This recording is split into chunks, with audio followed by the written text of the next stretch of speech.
Atual diretor-geral e ex-número 2 da ABIN prestam depoimento à Polícia Federal sobre suspeitas de espionagem ilegal.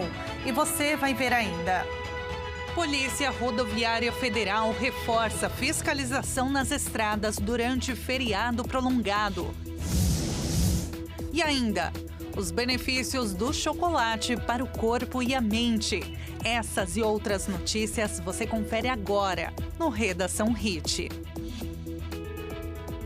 Olá, bom dia para você, 11 horas e 30 minutos agora. Seja muito bem-vindo ao Redação Hit, edição manhã desta quinta-feira, dia 17 de abril. Chegamos agora ao vivo com as principais notícias. E na tarde desta quinta, a Polícia Federal deve ouvir o atual diretor-geral e o ex-número 2 da ABIN, Agência Brasileira de Inteligência, sobre suspeitas de espionagem ilegal.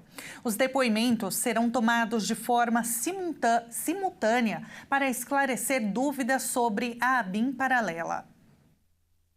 O atual diretor da Agência Brasileira de Inteligência, Luiz Fernando Correia, e o ex-diretor adjunto da ABIN, Alessandro Moretti, prestam depoimento ao mesmo tempo, mas em diferentes salas, na sede da Polícia Federal em Brasília. Agendamentos desse tipo são comuns na reta final de investigações para garantir que não haja interferência nas falas. Os dois gestores serão ouvidos no inquérito que apura um suposto esquema de espionagem ilegal na gestão do ex-presidente Jair Bolsonaro.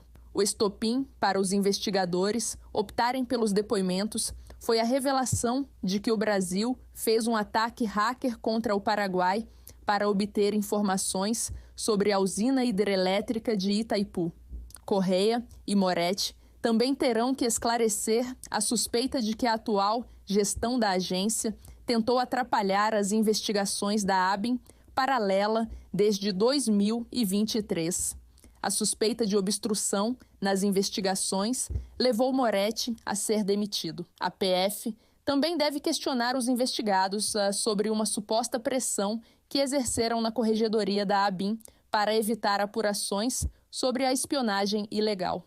Em nota, o diretor-geral da ABIN afirmou que está à disposição das autoridades competentes para prestar quaisquer esclarecimentos, seja no âmbito administrativo, civil ou criminal, sobre os fatos relatados na imprensa e que remetem a decisões tomadas em gestão anterior da agência.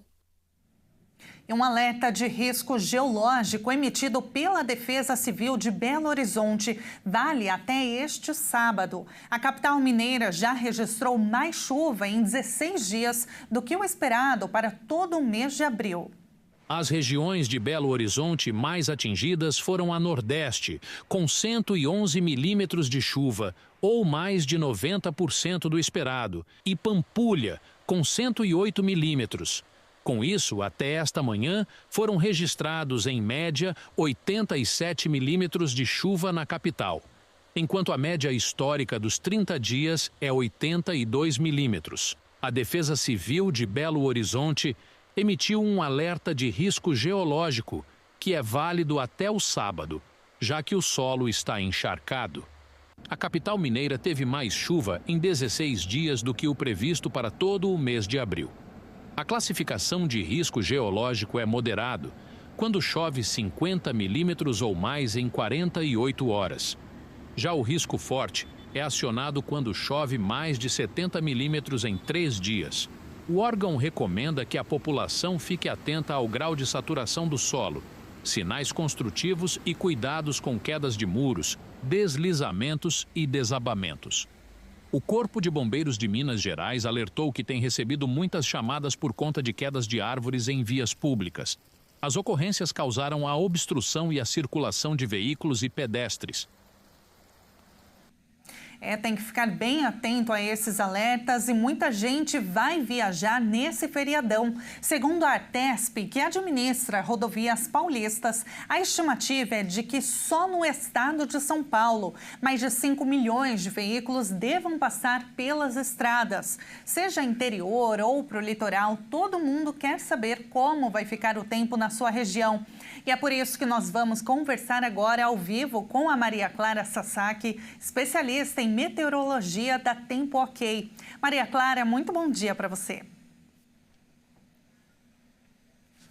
Bom dia também a todos que nos acompanham, ansiosos aí, né, para a chegada deste feriadão, nessa pausa na rotina, 4 dias de descanso aí para boa parte da população, né, Tabata? Com certeza. Agora, mesmo aqueles que não sejam tão fãs assim do sol, do calorão, é claro que num feriadão a gente espera que o tempo esteja firme, né, para poder aproveitar. Quem vai poder folgar, não é o meu caso, estarei aqui de plantão. Mas o que a gente quer saber então, Maria Clara, você está nos ouvindo? Ah, então perfeito. Maria Clara, como que vai ficar o tempo em boa parte do Brasil? Vai dar sol? Não vai? Vai chover? E aí?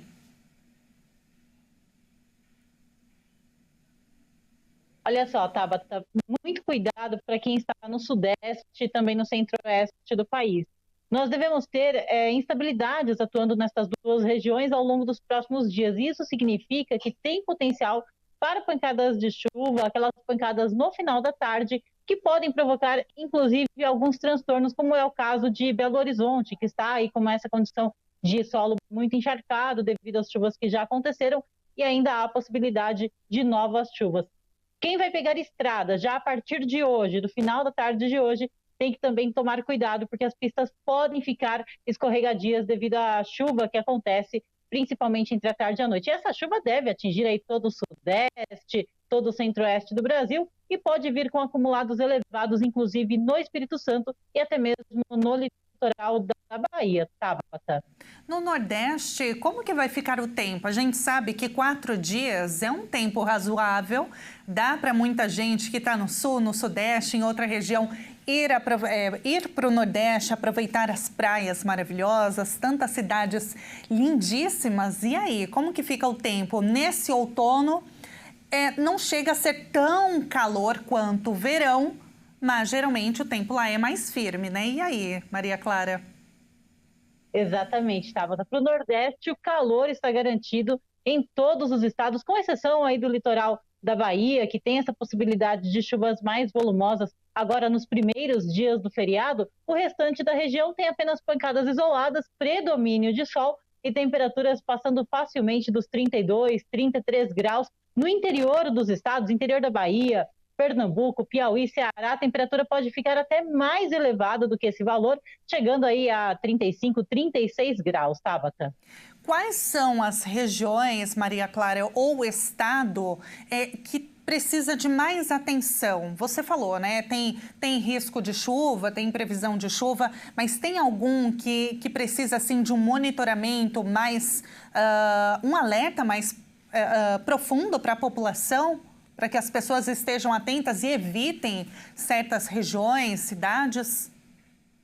Temos sim, Tabata. Minas Gerais, né, como a gente já mencionou, a região de Belo Horizonte choveu bastante, o solo está vulnerável. Espírito Santo ainda com possibilidade de chuvas frequentes a qualquer momento, inclusive a temperatura nem deve subir tanto no estado do Espírito Santo, litoral sul da Bahia, como a gente já mencionou, e temos também áreas do sul de Mato Grosso do Sul e o oeste do estado do Paraná, que podem registrar tempestades. Aí não é aquela chuva recorrente, não é uma chuva persistente ao longo do feriado, são pancadas mais intensas que podem acontecer com rajadas de vento, com trovoadas. Não se descarta também eventual queda de granizo nestas áreas do sul de Mato Grosso do Sul e do oeste do estado do Paraná, já a partir aí da próxima sexta-feira, Tabata. Agora, só para finalizar, então, esse tempo, ele deve permanecer assim até a próxima sexta-feira, então, em boa parte do país, ou ele deve mudar?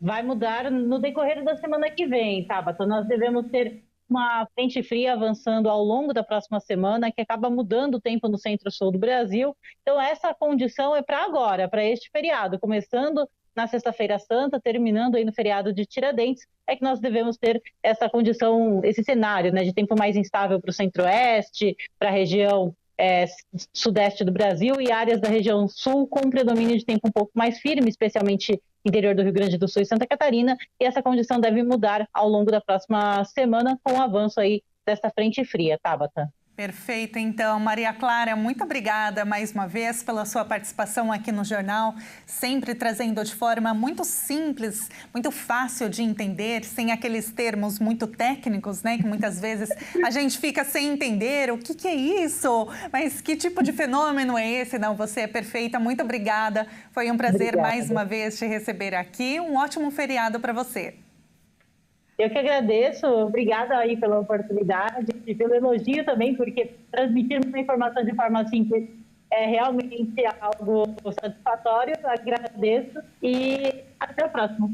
Até, muito obrigada, um ótimo dia para você. Nós acabamos de falar com a Maria Clara Sasaki, especialista em meteorologia da Tempo OK. E olha, com esse feriadão chegando, a Polícia Rodoviária Federal está reforçando a fiscalização nas estradas para garantir, é claro, que as famílias viajem com mais segurança e tranquilidade. A mobilização vai focar na redução dos acidentes com vítimas causado pela imprudência de alguns motoristas. A operação comandada pela Polícia Rodoviária Federal acontece até a segunda-feira. Durante esse período, a PRF vai intensificar as fiscalizações nos trechos com maior índice de acidentes. Os policiais vão ficar de olho nas condutas de risco, como excesso de velocidade, ultrapassagens indevidas, uso de celular ao volante, embriaguez e transporte irregular de crianças. Também serão reforçadas as ações voltadas para motociclistas e condutores de veículos de carga e transporte de passageiros. Além da fiscalização, agentes da Polícia Rodoviária vão oferecer atividades educativas em pontos estratégicos das rodovias. Uma delas será o cinema rodoviário, com vídeos educativos aos ocupantes dos veículos abordados e palestras de conscientização de motoristas, especialmente sobre os comportamentos que mais causam acidentes nas estradas. É importante que, antes de pegar a estrada, o motorista faça uma revisão no veículo, com checagem nos pneus, freios, lâmpadas e óleo. E nunca é demais alertar para o respeito, a sinalização e os limites de velocidade, e jamais dirigir sob efeito de álcool ou substâncias psicoativas. O tráfego para grandes veículos de carga será restrito para garantir maior fluidez ao trânsito. A restrição vai valer nos horários de maior movimentação nas estradas, nessa véspera de feriado até a próxima segunda-feira, das 4 às 10 da noite. Já na sexta-feira, acontece das 6 horas da manhã até o meio-dia. E olha, antes do intervalo, vamos ver agora como que está o movimento nas rodovias. Abrindo tela agora, Via Dutra, no quilômetro 156, sentido São Paulo para o Rio de Janeiro. E agora, BR-101 em Santa Catarina, trecho entre Balneário Camboriú e Itajaí. Bem lento por lá, hein? BR-116, Guararema, interior de São Paulo, bem livre. E agora, Guarapuava, BR-277, sentido Paraná. Fluindo muito bem também, a estrada bem livre. O Redação Hit volta já já, não saia daí.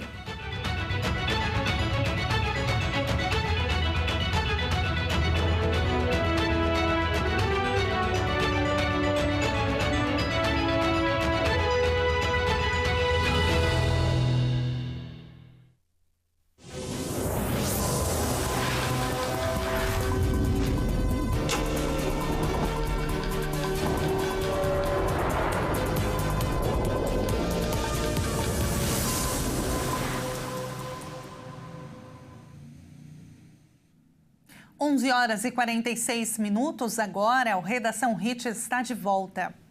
E termina hoje o prazo para aderir ao Enem dos docentes. A prova tem o objetivo de otimizar o processo de contratação para aumentar o ingresso de professores efetivos no magistério em todo o país.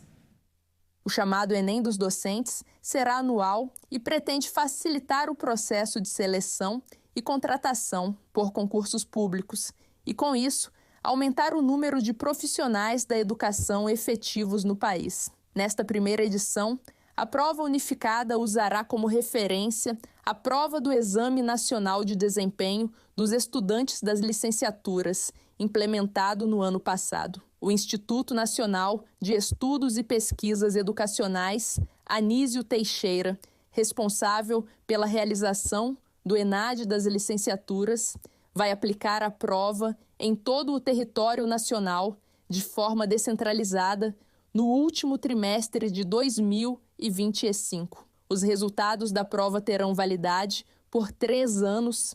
O INEP estima que neste ano o país terá cerca de 250 mil formandos em licenciaturas, que são potenciais candidatos a ocupar cargos e posições nas secretarias de educação. O processo de adesão voluntária à Prova Nacional Docente deve ser feito de forma virtual pelas secretarias de educação municipais, estaduais e do Distrito Federal. O acesso é pelo site do Sistema Integrado de Monitoramento, Execução e Controle, o CIMEC, com login no Portal de Serviços Digitais do Governo Federal, o gov.br.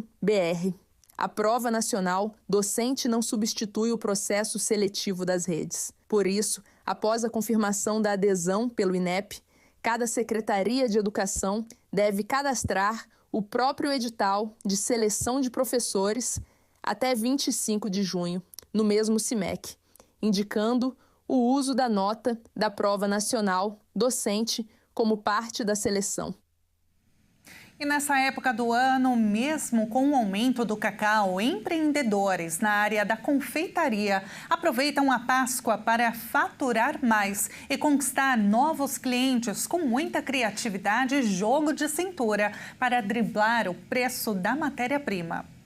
Laura Caroline tem 27 anos e há 2 migrou para a confeitaria, uma paixão de infância. Comecei a trilhar o meu caminho. Comecei a partir dos brigadeiros e fui aos poucos criando outras receitas dentro da minha confeitaria e hoje já faz 2 anos que eu trabalho com isso. Ela trabalhava como CLT na área administrativa, em uma empresa de advocacia, até que começou a fazer os doces para seus colegas de trabalho. Foi tão elogiada que se sentiu motivada a abrir o próprio negócio. Eu queria algo a mais, fazer um diferencial na vida das pessoas. E teve um momento trabalhando como CLT durante anos que eu senti que não dava mais, que não fazia sentido, não aquecia o meu coração. E aí eu já tinha contato com os doces, porque eu era a confeiteira da família através dos aniversários, que eu fazia os bolos, os doces. Eu pensei, por que não abrir o meu próprio negócio? Por que não abrir a minha própria confeitaria? Mas até o projeto dar certo, Laura conta que não foi fácil. Para ingressar no mundo do empreendedorismo, foi fundamental mapear os objetivos e entender o que realmente almejava com o negócio. Fazer a diferença na vida das pessoas. Os meus clientes, eu quero proporcionar o melhor para eles. A frase que rege a minha confeitaria é com açúcar e afeto, tornando seu mundo mais doce. É isso que eu quero fazer, tornar o mundo dos meus clientes mais doce. Mas tornar essa época mais doce está sendo um desafio para quem é do setor. A alta do cacau em 190% em 2 anos obrigou Laura e outros confeiteiros a inovar, produzirem produtos criativos e personalizados para não perderem no faturamento. Segundo dados da Confederação Nacional do Comércio, as vendas dos chocolates neste ano devem cair 1,4% na comparação com o ano passado. O que eu procuro fazer dentro da minha confeitaria? Ver a necessidade do cliente. Normalmente, os clientes que vêm e entram em contato comigo, eles têm filhos. Então, eu sei que eles vêm à procura de ovos para as crianças. Entre os quase 30 milhões de empreendedores no país, cerca de 10 milhões são mulheres. E assim como Laura, Yara também faz parte do mercado de confeitaria brasileiro, que representa 60% do setor na América Latina. Uma maior disponibilidade para ficar em casa, para auxiliar nessas tarefas entre você ter uma profissão e também conseguir conciliar com filhos, com a casa. Então, hoje, empreender na gastronomia é uma realidade maior. Para faturar mais em datas comemorativas, além do talento, a confeiteira conta que é preciso conhecer diversas áreas de atuação e investir em capacitação e especialização. O empreendedor ele também precisa ter todo um conhecimento na parte administrativa, até para controlar suas vendas, controlar seus custos, sua margem de ganho. Então, isso é o principal diferencial. Essa parte administrativa, cuidar do seu negócio é muito necessário. E mesmo com a alta do cacau, Yara está confiante e espera o aumento nas vendas de chocolate neste ano. E ela não está sozinha.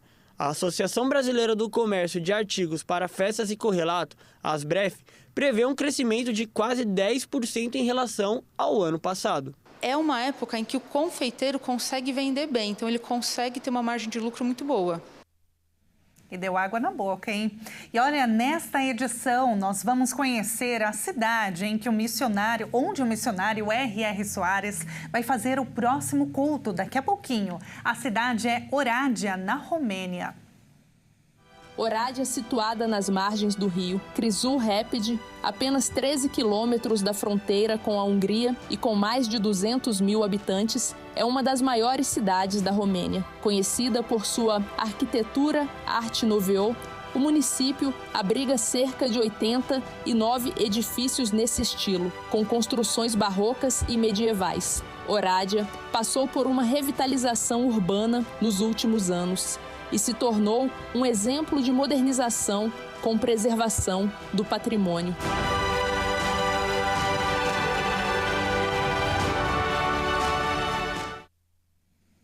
Que lindo! Parece até um conto de fadas, né? E com certeza o missionário R.R. Soares vai fazer um culto muito especial e os moradores dessa cidade e do entorno terão a oportunidade de reavivar a fé. Vamos abrir a câmera agora para ver um pouquinho dessa cidade ao vivo. Ontem, quarta-feira, ele esteve na cidade de Timișoara, na Romênia, e hoje, quinta-feira, ele está nesta Oradea, na Romênia também. Por lá agora são 17 horas e 53 minutos, daqui a pouquinho às 18 horas, no horário local, meio-dia aqui, o missionário R.R. Soares ministra um culto ao vivo e será transmitido aqui na HIT TV. E algumas curiosidades, Oradea é um centro cultural com teatros, orquestra, biblioteca regional e museus. Desde a Segunda Guerra Mundial, a cidade se tornou um importante centro industrial, produzindo máquinas, ferramentas, equipamentos de mineração, produtos químicos, alimentos processados e calçados. E olha, para você que nos acompanha pelo HIT Notícias, você fica agora com a sua programação local. Muito obrigada pela sua companhia. Uma excelente quinta-feira para você e a gente se encontra novamente ao longo da programação. Muito obrigada.